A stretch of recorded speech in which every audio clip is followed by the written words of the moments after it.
Mais d'abord, on sait que tu as un collectif derrière toi qui se nomme The Chick. Ouais. Parle-nous de ce collectif. Déjà, comment est venu le nom The Chick? Et ben, en fait,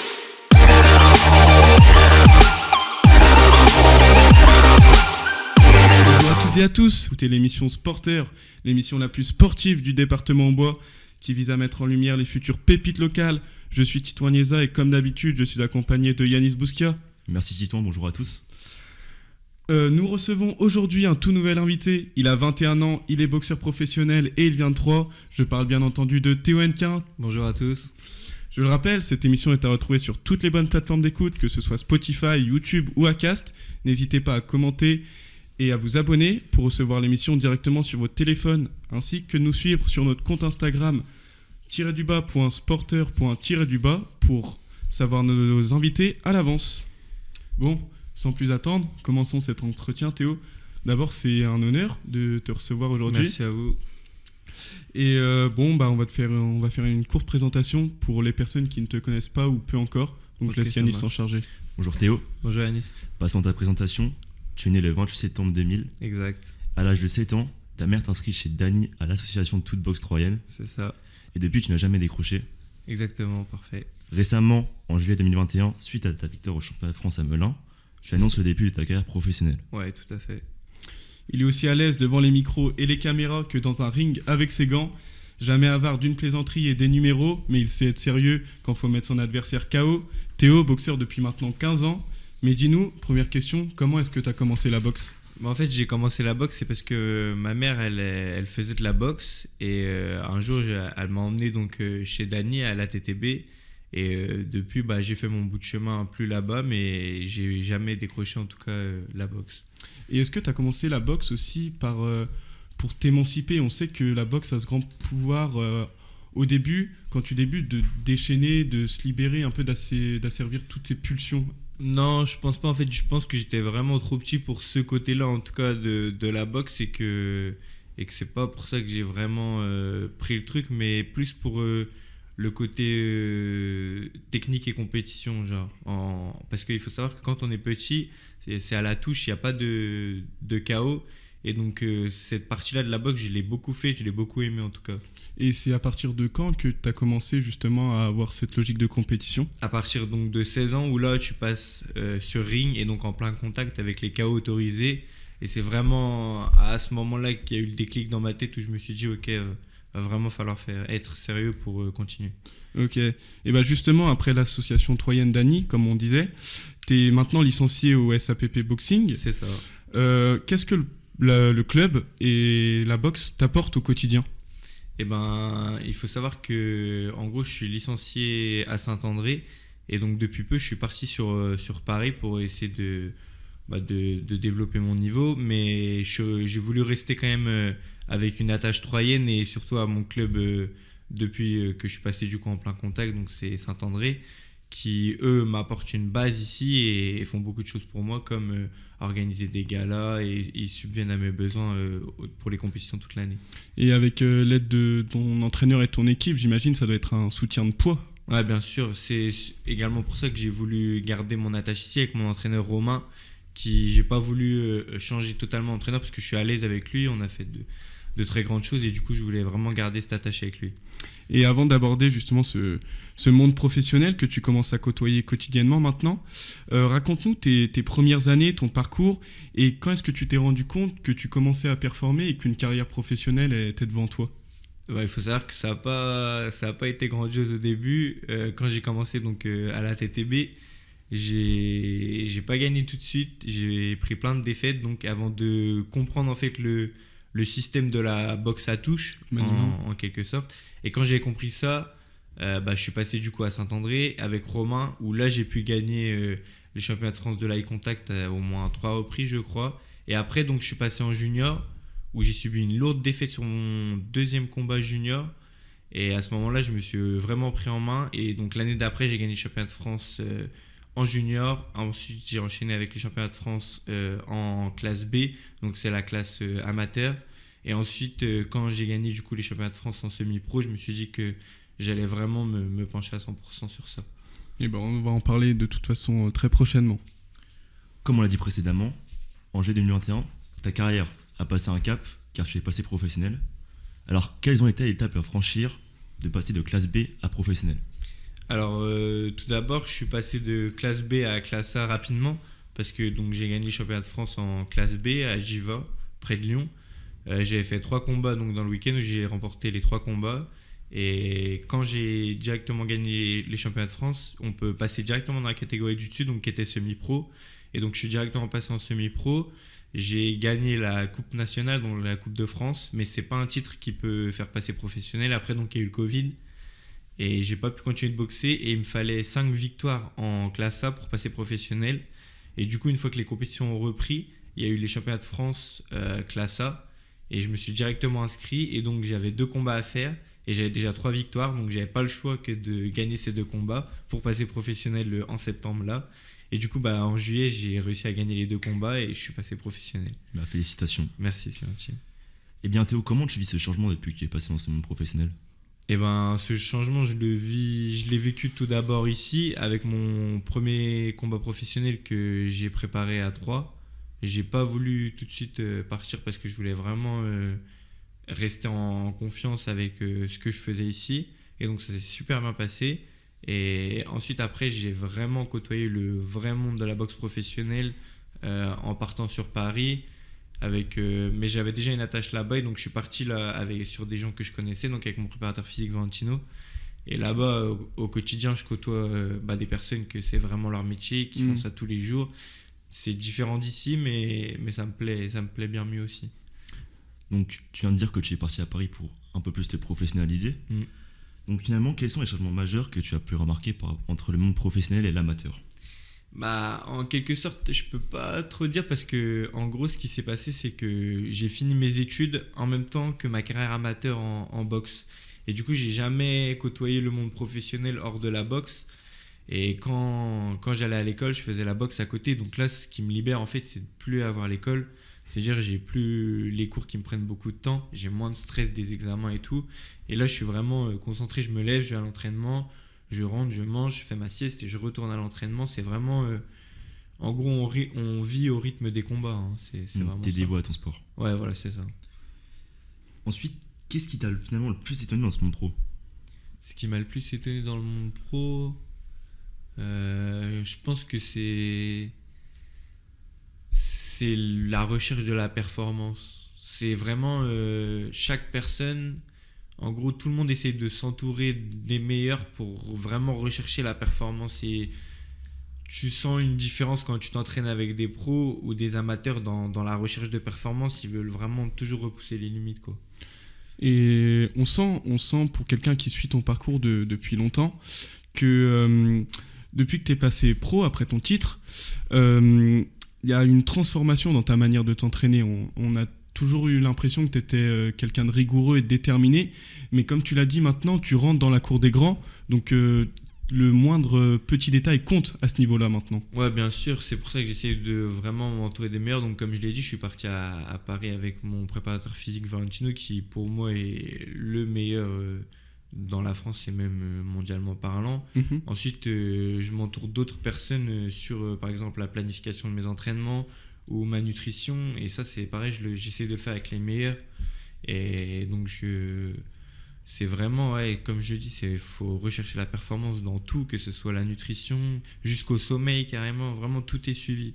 C'est ça qui change, comme tu le dis, vraiment je laisse aucun détail au hasard. Donc finalement, toujours la recherche de performance, tu as un préparateur physique qui te met dans les meilleures dispositions. Alors est-ce le cas déjà depuis plusieurs années que tu te consacres à 100% au niveau de l'entraînement, l'alimentation?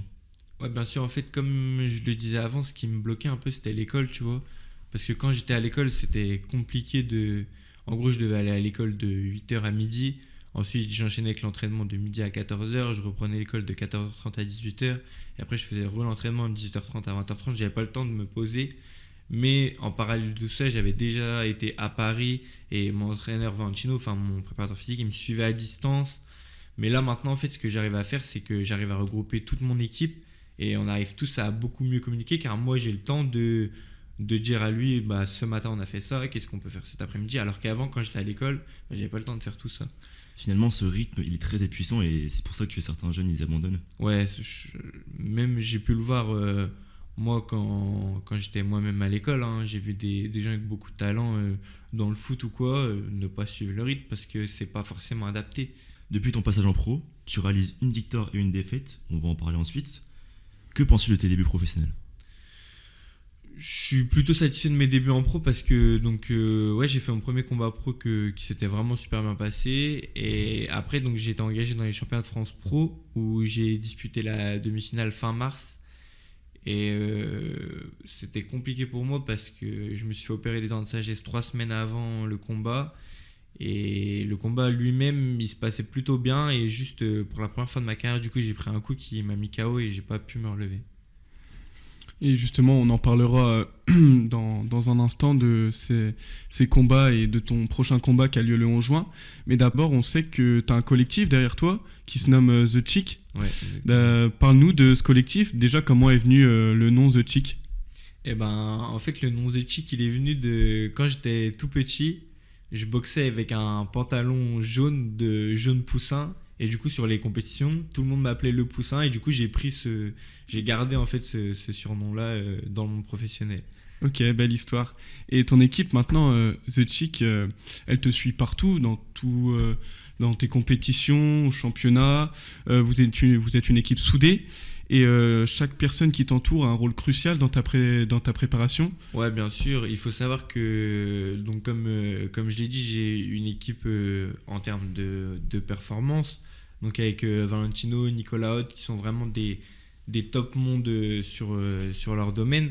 Mais derrière, j'ai beaucoup d'amis à moi qui font beaucoup de choses pour moi, que ce soit en termes de communication, de marketing, ou même vraiment ça peut être des services de la vie de tous les jours. Et ça, c'est indéniable que c'est un plus pour moi, faut le souligner. Clairement. Donc, accompagné de ton collectif The Chick, en juillet 2021, tu participes pour la seconde fois au championnat de France, que tu remportes une seconde fois. La première fois, c'était en 2018, il me semble. Ouais, c'est ça. Est-ce une concrétisation de tout ton travail acharné?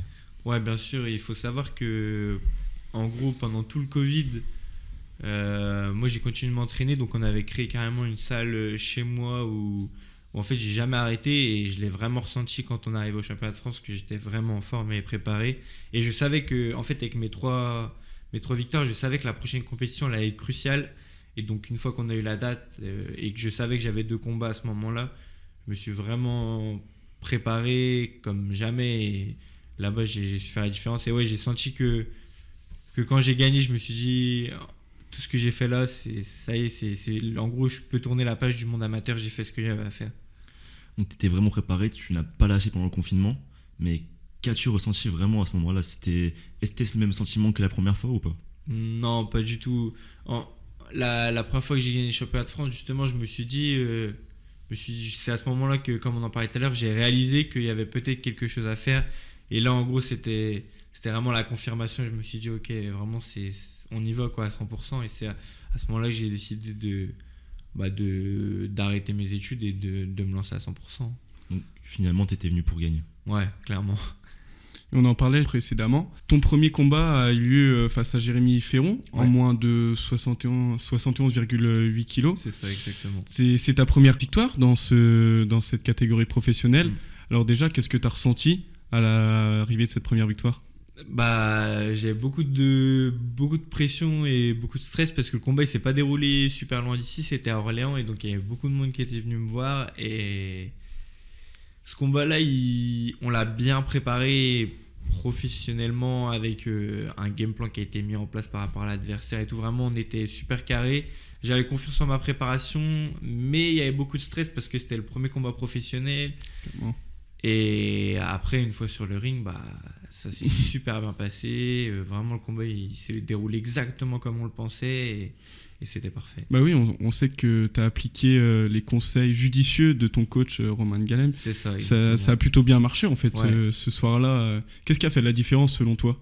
Selon moi, c'est la stratégie que Romain il a mis en place les 6 semaines avant le combat. Et on a vraiment beaucoup travaillé sur ça. Et je remercie Romain avec ses enfants et tout. Il fait un grand travail. Et ce jour-là, ça a payé. Sur sa stratégie, c'est vraiment ça qui a fait la différence. Techniquement, Jérémy il n'a jamais réussi à se mettre en place parce qu'on avait les bons contres préparés par Romain. Et bah ouais, on a vu ça, c'était vraiment un travail d'orfèvre. que vous aviez préparé ce jour-là, mais très judicieusement en tout cas. Puis il y a eu ce deuxième combat en professionnel, un souvenir douloureux, j'imagine. Ça a été compliqué pour toi de remonter un petit peu la pente. Qu'est-ce que tu as ressenti après cette première défaite en professionnel ?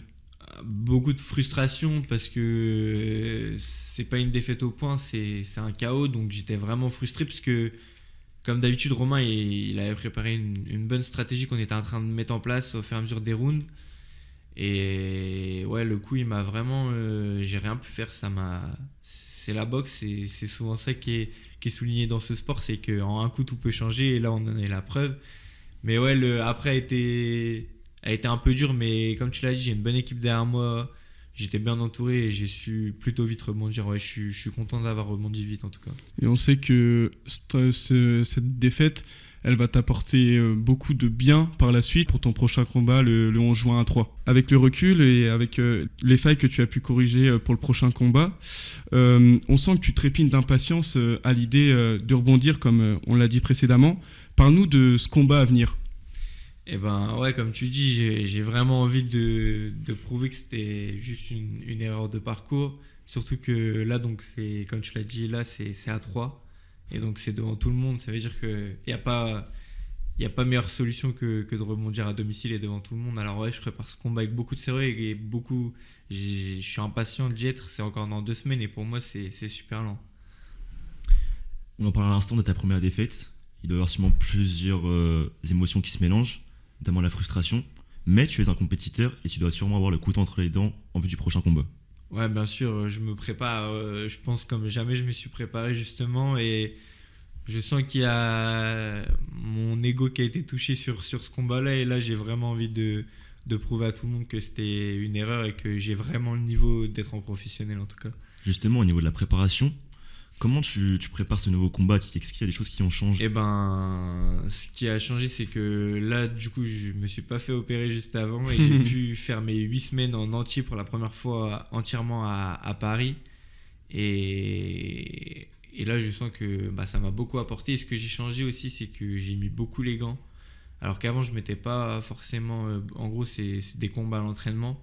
Je le faisais pas beaucoup parce que j'avais beaucoup peur de la blessure, etc. Et là, je l'ai fait beaucoup justement pour me rassurer en quelque sorte par rapport au KO que j'ai pris la dernière fois et me dire que j'avais le niveau en tout cas. Et tu l'as dit, tu navigues entre Troyes et Paris. Mm. Mais alors, quels sont les changements par rapport entre Troyes et Paris ? Eh ben, je le fais beaucoup entre Troyes et Paris, mais je reste quand même avec 2 entraînements par semaine à Troyes, donc avec mon coach Romain. Mais sinon, entre Troyes et Paris, ce qui change, c'est ce qui m'entoure en tout cas. Donc il n'y a plus Romain là-bas, mais c'est d'autres coachs qui eux sont leur métier. Ils font vraiment que ça tous les jours. Donc on sent qu'ils complètent Romain à la perfection. Et on sent aussi que, en tout cas moi-même, je vois que ce que eux me disent, Romain me dit pas le contraire. C'est-à-dire que sans être professionnel, en tout cas, Romain il a toujours su donner les bons conseils. Avec ces changements, tu ressens le dévouement qu'un boxeur professionnel a besoin ? Ouais, bien sûr. Bien sûr, comme je le disais tout à l'heure, on fait vraiment que ça. On se lève, on s'entraîne, on mange, on dort et on y retourne, quoi.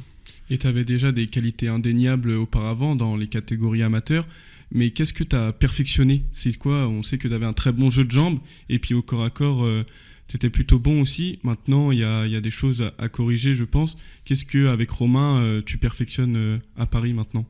Ce que je perfectionne, c'est... En fait, en amateur, j'ai beaucoup boxé vers l'arrière, sur le contre, en gros. Et là, ce qu'on essaye de faire, c'est de boxer vers l'avant. C'est justement, je mets beaucoup les gants pour apprendre à pas refuser le combat et boxer là où je suis à l'aise, donc en reculant, en esquivant et vraiment aller au contact, ouais. Donc finalement, tu es encore au début de ta carrière. Quels sont finalement tes objectifs sur le court terme, long terme ? Envisages-tu une carrière internationale même ? Ouais, bien sûr. Là, on est vraiment au tout début. J'aurais bien aimé gagner le championnat de France Pro cette année, mais du coup, je vais me réengager l'année prochaine. Donc, sur le court terme, c'est d'aller chercher donc, la ceinture de champion de France professionnel, soit dans la catégorie des 71 kg 800 ou soit celle d'en dessous à 69. Et ensuite, une fois que j'aurai cette ceinture, c'est de signer dans une grosse organisation internationale, bien sûr. On te le souhaite en tout cas. Merci, c'est gentil. Un très bel objectif, en tout cas, que tu as là. Même si on sait que le championnat de France, là, la défaite en demi-finale, comme on l'a dit, a fait mal. Mais on sent que tu es déterminé, que tu lâcheras jamais le morceau et que quoi qu'il arrive, tu rebondiras encore plus fort, j'ai l'impression. Bah si, en fait, quand j'ai subi cette défaite, j'ai eu clairement 2 choix dans ma tête. Hein. C'est soit je me laissais abattre et je pleurais sur la défaite, ou soit je retournais tout de suite au travail et je reprenais un nouvel objectif. En fait, il faut vraiment se mettre des objectifs pour passer les caps difficiles comme les défaites, par exemple. Ok, bah en tout cas, merci Théo d'avoir répondu à nos questions. Merci à vous. On te souhaite bon courage pour ton combat le 11 juin à Troyes. On espère qu'il y aura beaucoup de monde pour t'encourager. Et on va finir cet entretien par un petit jeu. C'est le traditionnel jeu de notre émission. Bon, Théo, on se retrouve pour ce jeu Tu préfères. Tu auras le choix entre 2 réponses. Tu devras nous dire quel est ton choix. Ok, ça marche. Bon, on se doute déjà, mais ton premier titre en champion de France en 2018 ou le second en 2021 ? Le second en 2021, ouais. Parce que c'est un tournoi majeur. Ouais, bien sûr. Et dans le deuxième, il y avait beaucoup plus de monde. L'émotion, elle était différente. L'enjeu, il était différent. Tout le monde m'attendait au tournant de savoir si j'allais passer pro. Ça s'est déroulé sur 2 jours et c'était à Melun. Donc, comme tu l'as dit tout à l'heure, tout le monde a fait le déplacement les 2 jours. Et vraiment, il y avait un gros engouement autour de ce titre. Et ouais, il était beaucoup plus savoureux en tout cas. Ensuite, une victoire expéditive par KO ou une victoire à la suite de la décision des juges, mais un très beau combat. On m'a toujours reproché ça, mais moi j'aime bien finir tous les rounds parce que au moins je vois que ma préparation elle était à son top niveau et que j'étais prêt pour les 3 rounds. Mais au fond de moi, ouais, le KO, je l'attends beaucoup. Puis ça rajoute un peu plus de spectacle. Ouais, bien sûr, c'est ça. Gagner un titre national devant tous tes proches, devant une salle pleine, ou gagner un titre international à l'autre bout du monde. Ah non, national, ouais. Ouais, je préfère gagner devant tout le monde que devant personne. Ouais, on sent que l'appui du public, c'est vraiment quelque chose qui t'importe. Ouais, bien sûr. C'est un sport spectacle, on est là pour donner des choses aux gens qui nous soutiennent, pas à des gens à qui on donne n'importe quelle importance. Mike Tyson ou Floyd Mayweather ? Floyd Mayweather. Pourquoi ? Beaucoup plus ma génération et surtout, comme je disais tout à l'heure, c'est beaucoup plus mon type de boxe. En gros, Floyd Mayweather est beaucoup dans le contre et moi je boxais beaucoup en contre et du coup j'ai toujours suivi un peu cet exemple en boxe anglaise de Floyd Mayweather. Ouais. Le travail de renforcement musculaire, explosivité ou le travail de cardio ?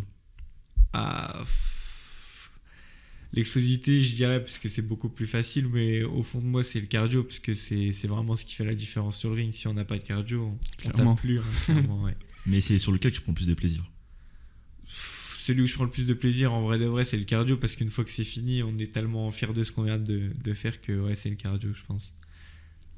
Après ta carrière, tu préfères ouvrir un petit club de boxe local ou devenir une personnalité publique sportive dans la boxe ? Ouais, une personnalité publique dans la boxe. J'avoue, ça le fait plus. Ouais, bien sûr, on travaille pour ça, tu vois. Et puis ça voudrait dire que tu as une belle carrière. Exactement.